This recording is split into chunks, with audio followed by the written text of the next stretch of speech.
جامعہ ترمذی میں صحیح سند کے ساتھ یہ حدیث ہے کہ نبی علیہ السلام نے فرمایا، جو شخص یہ خواہش کرے کہ وہ قیامت کو اپنی آنکھوں سے دیکھ لے، یعنی قیامت کے دن کا نقشہ کیا ہوگا، وہ منظر کیا ہوگا، تو وہ قرآن کی 3 صورتیں سورہ التکویر اور سورۃ الانفطار جو آج ہم پڑھیں گے، اور تیسری سورہ انشقاق، اس کو پڑھ کے دیکھ لے۔ اس کے اندر اللہ تعالیٰ نے قیامت کے دن کا نقشہ کھینچ دیا ہے۔ اعوذ باللہ من الشیطان الرجیم، بسم اللہ الرحمن الرحیم۔ اذا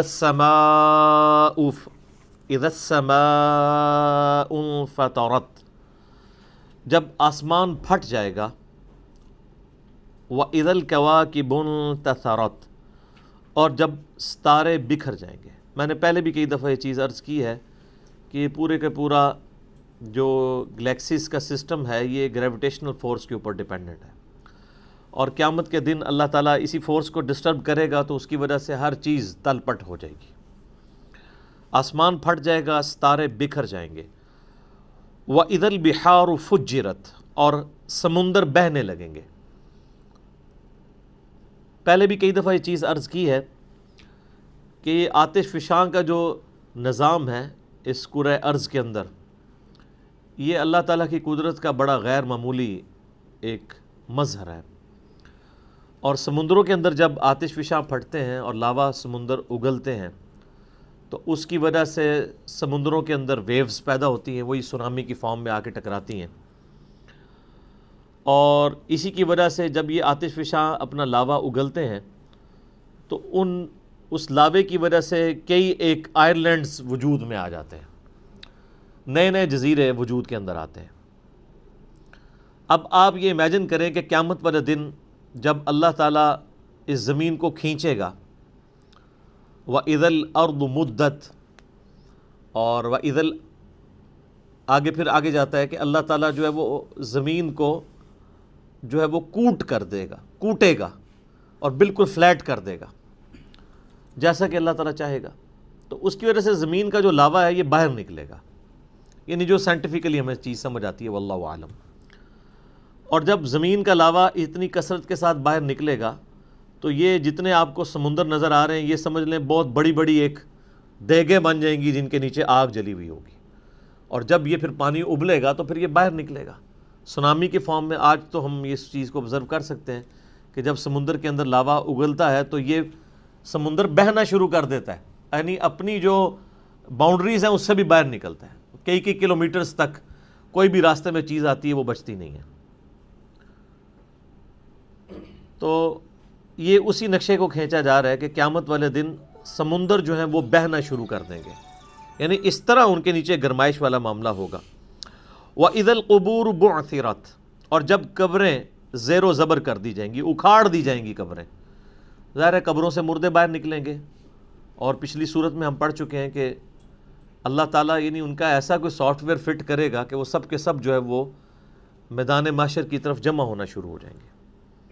عَلِمَتْ نَفْسٌ مَا قَدَّمَتْ وَأَخَّرَتْ، ہر جان لے گی جو کچھ اس نے آگے اعمال بھیجے تھے یا پیچھے چھوڑ کر آیا تھا اپنے اثرات، یعنی کئی لوگ ہیں وہ اپنے اعمال تو آگے بھیجتے ہیں اور ساتھ ہی ساتھ دین کا ایسا کام کر کے جاتے ہیں کہ پیچھے اس کے اثرات باقی رہتے ہیں، جو لوگ اس کے اوپر عمل کرتے ہیں اس کا ثواب بھی اسے ملتا ہے، اور اگر وہ برے اعمال چھوڑ کے جاتے ہیں تو اپنا وبال تو چکھیں گے، جو پیچھے چھوڑ کے جائیں گے ان کا وبال بھی انہیں چکھنا پڑے گا۔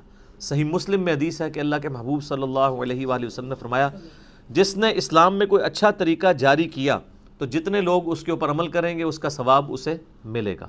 اچھی بدعت نہیں، سنتن حسنتن، اچھا طریقہ۔ جیسا کہ میں کہتا ہوں امام بخاری نے ایک اچھا طریقہ جاری کیا کہ نبی علیہ السلام کی احادیث کو کتابی شکل میں لکھا، حدیثیں وہی تھی کتابی شکل میں آئی، تو یہ ایک اچھا طریقہ ہے۔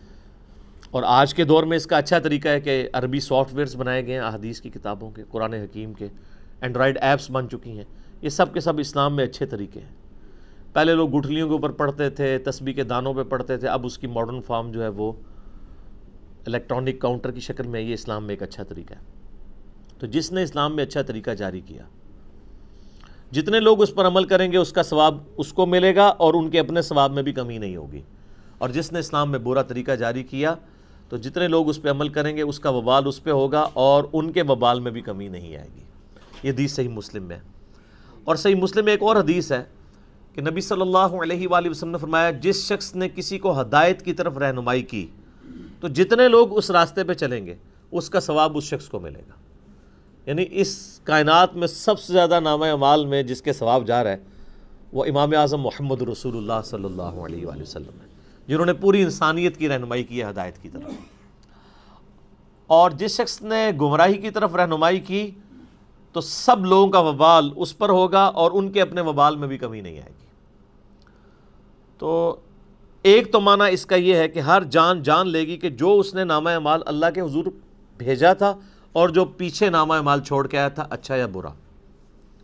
اور ایک دوسرا معنی بھی اس کا بنتا ہے، عالمت نفس ما قدمت و اخرت، ہر جان جان لے گی کہ جو کچھ اس نے مقدم رکھا اور جس چیز کو مؤخر کیا، جس چیز کو اس نے پرائورٹی دی اور جس نے اس کو پرائورٹی نہیں دی، کس چیز کو۔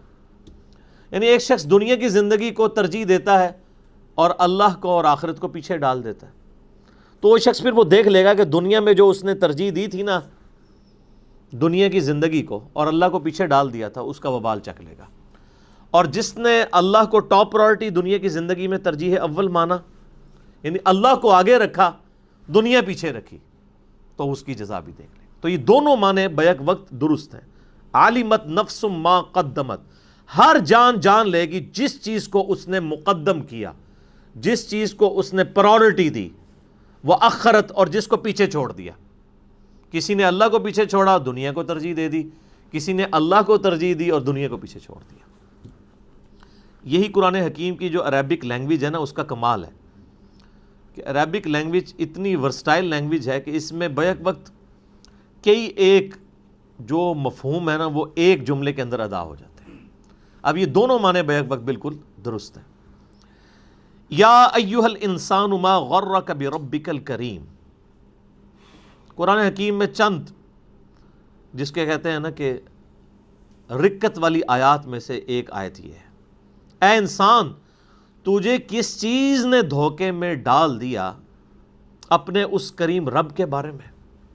یعنی وہ رب جو کہ اپنی شان کے لائق اپنی باہیں پھیلائے ہوئے ہے کہ کوئی شخص اس کی رحمت میں داخل ہو جائے، اس رب سے تم دور بھاگ گئے۔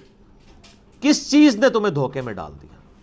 وہ چیز ظاہر ہے دنیا کی محبت ہے، وہ بار بار قرآن حکیم میں اس چیز کا ذکر آتا ہے، اور اس چیز کو جو یوٹیلائز کرتی ہے پرسنالٹی وہ شیطان ہے۔ شیطان اور دنیا کی محبت یہی دو چیزیں ہیں کہ جو انسان کو اللہ سے غافل کرتی ہیں۔ نفس تو اعلی کار بنتا ہے ان چیزوں کا۔ تو اللہ تعالیٰ فرماتا ہے کہ اے انسان تجھے کس چیز نے اپنے اس کریم رب سے دھوکے میں ڈال دیا۔ ایک معنی تو یہ ہے کہ کس چیز نے تجھے اللہ سے دور کر دیا، اور دوسرا معنی اس کا یہ ہے کہ رب کے بارے میں دھوکا، اس کے جو کرم والی صفت ہے اس صفت کے حوالے سے تجھے کس چیز نے دھوکے میں ڈال دیا۔ یعنی تو نے یہ سمجھا کہ اللہ تعالیٰ بڑا معاف کرنے والا ہے، بڑا کریم ہے، عفو درگزر کرنے والا ہے، اس چیز کا تو نے نیگیٹو معنی کیوں ان معنوں میں لے لیا کہ تو اللہ کا باغی ہو گیا، جس کی پریکٹیکل مثال اس وقت مسلمانوں کی اکثریت نظر آتی ہے۔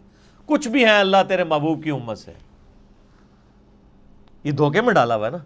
اللہ کا جو کرم ہے، اللہ کی جو رحمت ہے، اس کے معاملے میں شیطان نے ہمیں دھوکے میں ڈال دیا۔ ہم نے اس چیز کا یہ معنی لے لیا کہ اب اللہ تعالیٰ کی اطاعت تو کرنی نہیں، خوب نافرمانیاں کرنی ہے، وہ تو ہے ہی کریم ہے، معاف کر دے گا۔ یہ معنی بھی بیک وقت اس میں درست ہے۔ یا ایھا الانسان ما غرک بربک الکریم، کس چیز نے تجھے اس کرم والے رب کے معاملے میں دھوکے میں ڈال دی؟ یعنی تجھ سے کوئی اللہ نے عہد لے لیا کہ تو خوب نافرمانیاں کر اور بغیر توبہ کے مر جا اور میں قیامت دن تجھے بخش دوں گا۔ تو نے اس کی رحمت کا ناجائز فائدہ اٹھانا شروع کر دیا۔ یہ معنی بھی بیک وقت اس میں درست ہے۔ الذی خلقک فسواک فعدلک، وہی اللہ ہے جس نے تجھے پیدا کیا اور خوب تیرا تسویہ کیا، درست کیا، اور پھر ہر چیز کو معتدل بنایا۔ یہ ایک آیت کے اندر ایسی قیامت مضمر ہے کہ گھنٹوں اس پہ بولا جا سکتا ہے۔ میں نے ایک لیکچر دیا ہے who is Allah in the light of latest scientific facts, Allah کون ہے جدید سائنسی حقائق کی روشنی میں، مسئلہ نمبر 60 ہے میرا، 60 نمبر، کہ اللہ تعالیٰ نے ہر چیز کو اتنی پرفیکشن کے ساتھ بنایا ہے. آج بھی آپ دیکھ لیں کوئی سائنٹسٹ، آپ نیشنل جغرافک چینل کھول کے دیکھ لیں، ڈسکوری کھول کے دیکھ لیں، یا آپ اینیمل پلانٹ دیکھ لیں، ہمیشہ جب بھی کسی اللہ تعالیٰ کی بنائی ہوئی جو مخلوق ہے، کریشن ہے، اس کو جب بھی ڈسکس کیا جا رہا ہوتا ہے نا، تو اس کی جو کوالٹیز ہیں وہ ڈسکس ہو رہی ہوتی ہیں. آج تک آپ نے کبھی یہ پروگرام کو ایسا سنا ہے کہ یہ ڈسکشن ہو رہی ہو کہ شیر کے اندر یہ والی خامی ہے، اگر یہ نہ ہوتی نا تو یہ پرفیکٹ ہوتا؟ ہمیشہ یہ ڈسکس ہو رہا ہوتا ہے کہ شیر کے اندر یہ جو کوالٹیز ہیں، اس کا فائدہ اس کو اس طرح ہوتا ہے، اس معاملے کا اس طرح ہوتا ہے، یہ چیز اس کے لیے بینیفیشری تھی. اسی طریقے سے مگرمچھ، کروکوڈائلز ڈسکس ہو رہے ہوتے ہیں تو بتایا جا رہا ہوتا ہے کہ ان میں یہ کوالٹیز پائی جاتی ہیں، یہ چیز اس کی اس کام آتی ہے، یہ چیز اس کی اس کام آتی ہے. ہمیشہ پازیٹیو ایفیکٹس ہی ڈسکس ہو رہے ہوتے ہیں. اتنی پرفیکٹ یہ کریشن ہے کہ جب سائنٹسٹ بھی اس کو ڈسکس کر رہے ہوتے ہیں تو وہ ہر ایک چیز پازیٹیو انداز میں ڈسکس کرتے ہیں، کبھی کوئی چیز نیگیٹیولی ڈسکس نہیں ہوتی. اور انسان تو پھر اس کی کریشن کا کلائمیکس ہے. انسان کو جب ڈسکس کیا جاتا ہے تو ایک ایک چیز اس کی ڈسکس ہو رہی ہوتی ہے. آپ دیکھیں کہ اللہ تعالیٰ نے انسان کو کتنا فلیکسیبل بنایا ہے. سب سے بڑی کوالٹی جو ہے نا انسان کی، اس کی فلیکسیبلٹی ہے. آپ دنیا میں کوئی بھی مشین بناتے ہیں نا، اس میں فلیکسیبلٹی نہیں ہوتی ہے. اب مثلاً یہ میرے یعنی ہاتھ میں گھڑی ہے، اس کے اندر جو چیز ہے وہ فکس ہے. اگر میں تھوڑا سا ایسے ٹیڑھا کروں گا تو یہ ٹوٹ جائے گی. لیکن آپ اپنے پیٹ کے اندر دیکھیں اللہ تعالیٰ نے کتنے انسٹرومنٹس رکھے ہیں. آپ چاہے ایسے بیٹھ جائیں، ایسے بیٹھ جائیں، اس اعتبار سے معدہ اپنے آپ کو ایڈجسٹ کرتا ہے. جگر، گردے، کوئی فکس تو نہیں ہے، اپنی جگہ تو اس کی ہے، لیکن وہ پیٹ کے اندر اس کی اپنی فلیکسیبلٹی ہے. یہ آپ کو انسان کی بنائی ہوئی کسی چیز میں یہ فلیکسیبلٹی نظر نہیں آئے گی. وہ اسی فریڈم آف ایکسپریشن سے باہر نہیں نکل سکتا. ڈگری آف فریڈم اسے ہم اپنی میکینیکل یعنی انجینئرنگ میں کہا جاتا ہے. اسی جو ڈگری آف فریڈم ہے اس کے اندر رہتا ہے، اس سے باہر نہیں جا سکتا. لیکن انسان کی آپ فلیکسیبلٹی دیکھ لیں کتنی زیادہ ہے کہ اسی ایک پیٹ کے اندر اتنے انسٹرومنٹس رکھ دیے ہیں، لیکن وہ اپنی اپنی جگہ جو ہے وہ ایڈجسٹ کرتے رہتے ہیں. پھر دیکھیں اللہ تعالیٰ نے جتنی چیزیں بنائی ہیں، کوئی چیز بھی ہمارے جسم کے اندر نوکدار نہیں بنائی ہے. ہر چیز گول ہے. کوئی چونچ نکلی ہوئی ہے کسی کی، ایون اگر یہ ناک کی بھی چونچ ہے یہ بھی آگے سے گول ہے. انگلیاں بنائی ہیں، کسی انگلی کی چونچ ہے، گول ہے. ہاتھوں کو آپ دیکھ لیں، اس چیز کو دیکھ لیں، ہر جگہ آپ کو گولائی نظر آتی ہے. کان ہے تو گول ہے، یہ تو نہیں ہے کہ چوکور بنے ہوئے. اور اس کے اندر حکمت یہ ہے، اگر یہ چیزیں نوکدار ہوتی تو آپ کو بھی ڈسٹرب کرتی، دوسروں کو بھی ڈسٹرب کرتی. اسی لیے ہماری میکینیکل انجینئرنگ میں تو جب بھی کوئی مشین ڈیزائن کی جاتی ہے نا، تو اینڈ پہ اس کے اوپر فلٹ لگایا جاتا ہے، اس کے جتنے کارنرز ہیں نا ان کو گول کیا جاتا ہے، یا ایٹ لیسٹ شیمفر کر دیا جاتا ہے. جس طرح کہ میں نے ٹیبل کو شیمفر کیا ہوا یہاں سے، کہ یہ کونا چبھے نہ کسی کو، شارپ کونا نہ رہے بلکہ کم ہو جائے. تو آپ دیکھتے ہیں جب کبھی بھی اس طرح یعنی چیزیں نٹ بھی ڈیزائن کیے جاتے ہیں تو ان کے کارنرز بھی اینڈ پہ جا کے گول کر دیے جاتے ہیں کسی کو چبھے نہ. تو یہ نیچر سے انسان نے لرن کی ہے ساری چیزیں. پھر کیا پرفیکٹ نظام ہے، ہر چیز اپنی جگہ پہ پرفیکٹ ہے. کوئی اس کے اندر عیب نہیں نکال سکتا کہ یار آنکھ کا سائز اتنا نہیں اتنا ہوتا تو بڑا پرفیکٹ ہوتا، آنکھ یہاں کی بجائے یہاں لگی ہوتی تو بہت خوبصورت نظر آتی. نہیں، نہ تو اس کی فزیکل یعنی جو پوزیشن ہے اس کے اوپر کوئی انگلی اٹھا سکتا ہے، نہ اس کی کوالٹیز کے اوپر انگلی کو اٹھا سکتا ہے. ایسی پرفیکٹ ہر چیز اللہ تعالیٰ نے بنائی ہے. پودوں کو دیکھنا شروع کر دیں تو آپ کو سائنٹسٹ بھی بتائیں گے کہ جی یہ آم کا پودا ہے تو اس کی گٹھلی اتنی کیوں ہے، اس کے ساتھ ایسا معاملہ کیوں ہے، سیب کے ساتھ ایسے کیوں ہے، تربوز کے ساتھ ایسے کیوں ہے. اور وہ تعریف ہی کریں گے کہ جی تربوز ایسے ہی بن سکتا تھا، اس کے علاوہ اور کوئی آپشن موجود نہیں تھا. تبارک اللہ احسن الخالقین. اللہ تعالیٰ یعنی سب سے بہترین خالق ہے. انسان کو بھی اللہ نے تخلیق کا مادہ دیا ہے، لیکن وہ کریشن ایکس نہیلو نہیں ہے، عدم ماس سے وجود نہیں ہے، بلکہ اللہ کی بنائی ہوئی چیزوں کو یوٹیلائز کر کے ہم تخلیق کرتے ہیں. لکڑی اللہ نے بنائی ہے، ٹھیک ہے آپ اس کو کاٹ کے ٹیبل بنا لیں گے، کرسی بنا لیں گے، لیکن لکڑی نہیں کوئی بنا سکتا. وہ کریشن ایکس نہیلو اللہ تعالیٰ کی کوالٹی ہے. بدیع السماوات والارض. البدیع جو اللہ کا نام ہے، اس کا مطلب کیا ہے؟ بغیر کسی نمونے کے کوئی چیز ایگزسٹ نہیں کرتی تھی، بنا دینا. یہ اللہ کی کوالٹی ہے. تو اللہ تعالیٰ کی دی ہوئی صلاحیتوں سے اللہ تعالیٰ کی مخلوقات کو یوز کر کے انسان بھی کریشن کرتا ہے. اور آپ دیکھ لیں انسان کو اللہ تعالیٰ نے کتنا دماغ دیا ہے. آج ہم نے ایسے جہاز بنا لیے ہیں جو 550 مسافروں کو لے کے، ایئر بس A380 کو دیکھ لیں، اس سے پہلے بوئنگ 747 تھا جمبو جیٹ، 450 مسافر اس میں آتے تھے، اس میں آلموسٹ 550 آتے ہیں. انسان نہیں بنایا نا. یہ ساری کی ساری کریشن جو ہوئی ہے، اس کا مٹیریل جتنا بھی ہے وہ انسان نے کوئی خود کریٹ نہیں کیا، بلکہ اسی زمین سے حاصل کیا. الٹیمیٹلی تخلیق اللہ ہی کیا، اس کو ہم یوٹیلائز کرتے ہیں. تو اللہ تعالیٰ ماتا ہے انسان، ہم نے تجھے پیدا کیا، تیرا تسویہ کیا، اور کیا ہر چیز کو معتدل بنایا ہے. اتنی پرفیکشن کے ساتھ چیزیں بنائی ہیں. آپ یہ دیکھیں، یہ 4 انگلی ہیں نا سر، اس کے ساتھ یہ انگوٹھا لگایا ہے. آپ ایک لمحے کے لیے امیجن کریں کہ آپ کا انگوٹھا نہ ہو، یا آپ 4 انگلیوں سے کچھ بھی نہیں کر سکتے، کوئی چیز پکڑ بھی نہیں سکتے. یہ ایک انگوٹھا کتنا امپورٹنٹ ہے کہ ہر چیز کی گرپ اس کے اوپر ڈیپینڈنٹ ہے. اور کیا اللہ تعالیٰ نے یعنی معاملات کو کیا ہے کہ یہ آپ دیکھیں اس کے ڈگری آف فریڈم کتنے ہیں کہ آپ یہ انگلی کے یہ والے جوڑ کو بھی، اس کے بعد یہ بھی، اس کے بعد یہ بھی، اس کے بعد کلائی بھی، اس کے بعد یہ بھی اور یہ بھی، سارے کے سارے جوڑ کتنے پرفیکٹ ہیں، کتنا عرصہ استعمال ہوتے رہتے ہیں. یہ تو ہم اپنی خوراکوں کو ذرا کنٹرول کریں نا. آپ دیکھ لیں جاپان کے اندر لوگ 100 سال کے بھی پرفیکٹ ہیں، ان کے گھٹنے بھی اسی طرح کام کر رہے ہیں، جوڑ بھی. تو یہ تو ہم نے خود خراب کیا نا. ان کے دانت بھی نہیں گرتے ہیں. دانت اللہ نے 100 سال کے لیے ڈیزائن کیے ہیں، جس کے گر رہے ہیں اپنی غلطی کی وجہ سے گر رہے ہیں. اللہ نے یہ 50-60 سال کے لیے دانت نہیں بنائے ہوئے ہیں، 100 سال کے لیے ڈیزائن ہے. وہ ہم چونکہ اب اس طرح حفاظت نہیں کرتے ہیں، اس کی وجہ سے گر جاتے ہیں. ہر چیز پرفیکٹ بنائی ہے اور ڈیزائن ہوئی ہے اس کے لیے. تو آپ یہ دیکھ لیں کہ جو لوگ اس طرح کی اپنی چیزوں کا، صحت کا خیال رکھتے ہیں، اور بڑی پرفیکشن کے ساتھ معاملات کو لے کے چل رہے ہوتے ہیں. اور ہر چیز معتدل بنائی ہے اللہ تعالیٰ نے. 2 ٹانگوں کے اوپر انسان کو کھڑا کر دیا. اعتدال ہے نا سر، کتنی پرفیکشن کے ساتھ ہر چیز کو اس طرح بیلنس کیا ہے. ورنہ آپ امیجن کر سکتے ہیں کہ 2 ٹانگوں کے اوپر کوئی چیز کھڑی ہو جائے. ابھی دیکھ لیں ہم جتنی بھی چیزیں بناتے ہیں کم از کم 4 ٹائر رکھتے ہیں اس کے بیلنس کرنے کے لیے. اور یہ جو روبوٹ وغیرہ بھی بنائے ہیں، آپ ان کو چلتے ہوئے دیکھ لیں، وہ مشکل سے ہی چل رہے ہوتے ہیں. وہ انسان والی پرفیکشن نظر آ رہی ہوتی ہے. انسان جی نروس سسٹم سر، اس پہ تو اب بات کریں تو کہاں تک. نیورونز جو اللہ نے رکھ دی ہیں، کیا اس کو یعنی اس پہ تو گھنٹوں بولا جا سکتا ہے. وہ آپ لیکچر ہی دیکھیں، مسئلہ نمبر 60. فی ای صورت ما شاء رکبک، جس شکل میں چاہا تجھے ترکیب کر دیا.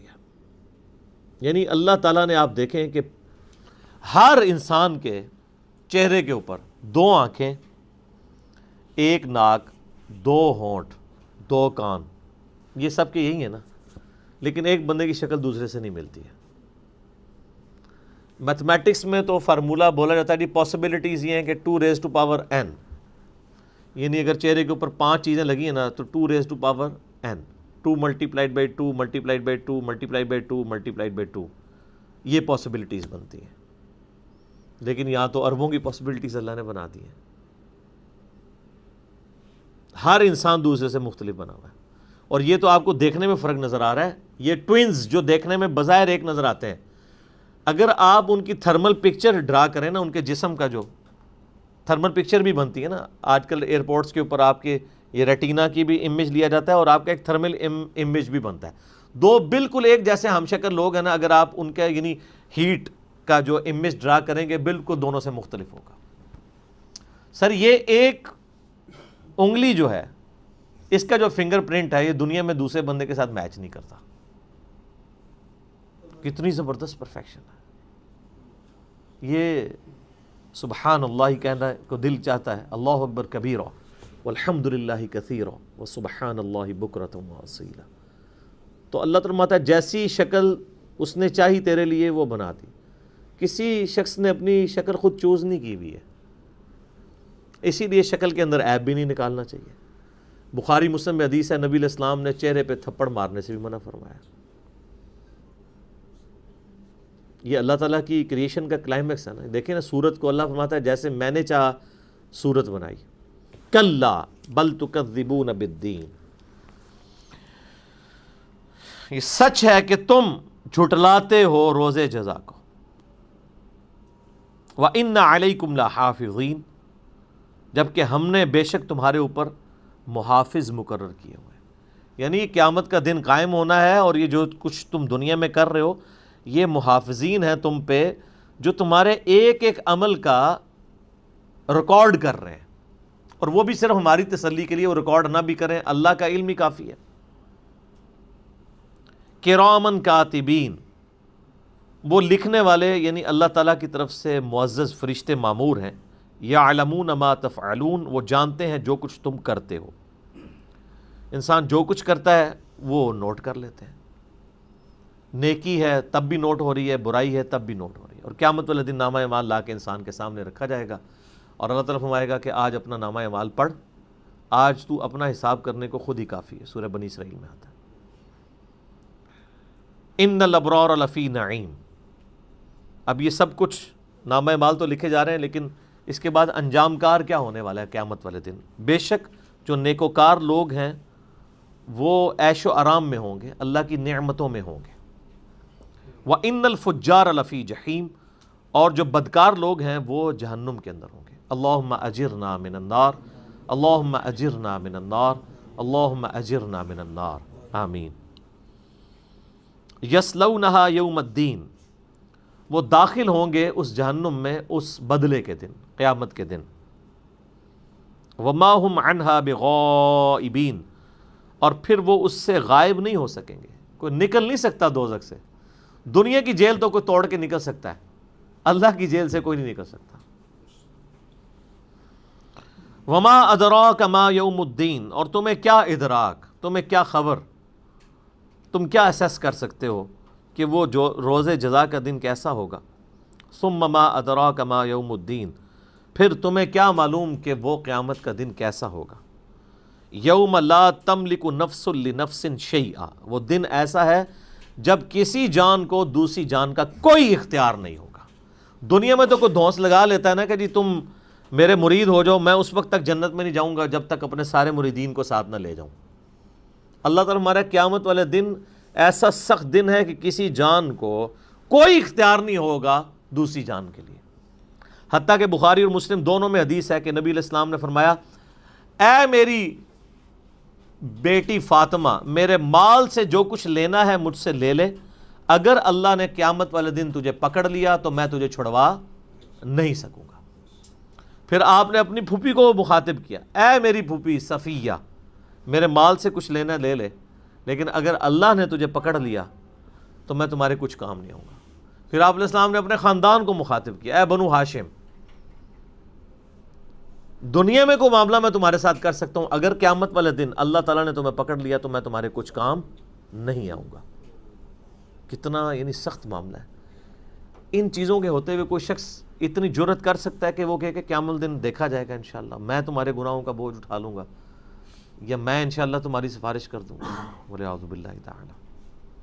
ایک شفاعت ہے وہ بالاذن ہے نبی علیہ السلام کی، وہ بھی بالوجاہت نہیں ہے، بالاذن ہے، دھونس کے ساتھ نہیں. اللہ جس کے لیے چاہے گا اس کے لیے آپ علیہ السلام کی سفارش قبول کر لی جائے گی. تو اللہ تعالیٰ ہمارا ہے اس دن کسی جان کو دوسری جان کا کوئی اختیار نہیں ہوگا. وَالْأَمْرُ يَوْمَئِذٍ لِلَّهِ، اور اس دن سارے کا سارا حکم اللہ ہی کا ہوگا. اچھا یہ بڑی کانٹے کی بات ہے، حکم تو ادھر بھی اللہ کا ہے، تو قیامت والے دن ہر حکم اللہ ہی کا ہونا تو کوئی نئی بات نہیں ہے. نئی بات ہے اس لیے کہ قیامت والے دن دوسرے کسی کی مرضی نہیں چلے گی. اس دنیا میں اللہ کے علاوہ بھی اور لوگوں کی مرضیاں چل رہی ہیں، انسان اپنی مرضی کی زندگی گزار رہے ہیں کیونکہ اللہ نے اختیار دیا ہے. اِنَّا هَدَيْنَاهُ السَّبِيلَ إِمَّا شَاكِرًا وَإِمَّا كَفُورًا، ہم نے ہدایت کا راستہ واضح کر دیا ہے، چاہے تو شکر گزاری کی روش اختیار کرو، خواہ ناشکری کی. یعنی کبھی ایسا نہیں ہوگا کہ اذان کی آواز آئے اور آپ مسجد کی طرف چلیں تو شیطان آپ کو روک لے فزیکلی آ کے کہ میں تمہیں مسجد میں نہیں جانے دوں گا. ایسا نہیں ہوگا. اور نہ ایسا ہوگا کہ اذان کی آواز آئے اور آپ مسجد میں جانا نہ چاہیں، آٹومیٹکلی آپ کے قدم اٹھ کے مسجد تک آپ پہنچیں. ایسا نہیں ہوگا. ایسا ہوتا نا اگر، پھر اللہ کا حکم چل رہا ہوتا. آپ دیکھیں کہ اللہ تعالیٰ نے اتنا با اختیار بنایا، آپ اپنے اعضاء کو اپنی مرضی سے حرکت دیتے ہیں. ٹھیک ہے کہ پوٹینشلی طاقت اس نے رکھی ہے، لیکن بہرحال وہ کر رہے تو آپ خود ہو رہے ہوتے ہیں. اپنی مرضی سے آپ کھانا کھا رہے ہوتے ہیں، اپنی مرضی سے ہاتھ برائی کی طرف بڑھاتے ہیں یا اچھائی کی طرف. ظاہر ہے اللہ کی طرف تو اسے منسوب نہیں کریں گے. اللہ نے تو پوٹینشل اختیار آپ کو دیا ہے، اس کے بعد آپ کی مرضی ہے، جو مرضی کریں. تو دنیا میں انسان کو بھی اختیار ہے، دنیا میں جنات کو بھی اختیار ہے کہ وہ اپنی مرضی سے شکر گزاری کی روش بھی اختیار کر سکتے ہیں، ناشکری کی روش بھی. نافرمانی کریں گے تو کوئی پکڑ نہیں آئے گی دنیا میں، اور اگر کوئی تابع فرمان رہیں گے تو کوئی آپ کو ہار نہیں پہنایا جائے گا. آخرت کے اندر فیصلہ ہوگا. لیکن آخرت میں جا کے یہ والا معاملہ نہیں ہوگا کہ جو آپ دنیا میں کر رہے ہیں وہی آپ کی مرضی چلے. دنیا میں ہمارے اعضاء ہماری مرضی سے چل رہے ہیں نا. لیکن سورہ حامیم السجدہ سورت نمبر 41 میں اللہ تعالیٰ فرماتا ہے کہ قیامت والے دن انسان کے اپنی اعضاء اس کے کیے ہوئے، ایون اس کی کھال بھی گواہی دے گی اس کے اوپر. منہ پہ تو مور لگا دی جائے گی. پھر انسان کہے گا کہ اپنے اعضاء سے مخاطب ہوگا کہ میرے ہاتھ تو یہ میرے تھے، تم نے میری خلاف گواہی کیوں دی؟ تو ہاتھ بول کے کہیں گے، پاؤں، آنکھیں، کھال، جسم کا ایک ایک عضو بول کر کہے گا کہ آج ہمیں اس اللہ نے زبان دے دی ہے جس نے ہر چیز کو زبان دی تھی دنیا کے اندر. دنیا میں ہمارے ہاتھ خاموش ہیں، لیکن قیامت دن یہ بولیں گے، حق میں یا خلاف گواہی دیں گے. تو یعنی ہمارا یہ والا اختیار بھی ہم سے چھین لیا جائے گا. حتیٰ کہ قرآن حکیم میں آتا ہے کہ قیامت والے دن جب اللہ تعالیٰ کی ایک شان دکھائی جائے گی، ساکھ کھولی جائے گی، تو ساری مخلوقات سجدے میں گریں گی. لیکن جن و انس میں سے صرف وہی لوگ سجدے میں گرنے میں کامیاب ہوں گے جو دنیا میں اللہ کو سجدہ کیا کرتے تھے. اور جنہوں نے دنیا میں سجدہ نہیں کیا وہ سجدہ کرنا بھی چاہیں گے، ان کی کمر تختہ ہو جائے گی. تو پھر اس کا مطلب ہے ٹوٹل حکم اللہ کا چل رہا ہے. ورنہ اگر اختیار ہوتا تو میں اپنی کمر جھکانے کے اوپر قدرت رکھتا ہوں تو آخرت میں بھی جھکا لوں گا. نہیں، آخرت میں ٹوٹل اختیار اللہ کا ہے. اور اتنا سخت معاملہ ہے کہ اللہ تعالیٰ نے اپنا قیامت کے دن جو نام رکھا ہے نا وہی بڑا سخت رکھا ہے. لمن الملک اليوم للہ الواحد القہار. آج کے دن کس کی بادشاہت ہے؟ اس اکیلے اللہ کی جو القہار ہے، سب پہ چھایا ہوا ہے. اللہ نے قیامت کے دن اپنا نام غفار نہیں رکھا ہوا، قہار رکھا ہوا ہے. پھر بھی اگر کوئی بے فکر ہے تو وہ اپنی فکر منائے. بخاری مسلم کی کتنی احادیث ہیں حدیث شفاعت والی کہ ایون انبیاء اکرام بھی نفسا نفسی کر رہے ہوں گے، نفسی نفسی نفسی. آج ہمیں اپنی جان کی فکر. اولو العزم پیغمبر بھی اپنی جان کی فکر میں ہوں گے. والامر یومئذ للہ. اس دن ٹوٹل حکم اللہ کا چلے گا. یعنی دنیا میں تو پھر بھی اختیار تھا، وہ اختیار بھی قیامت والے دن تم سے چھین لیا جائے گا.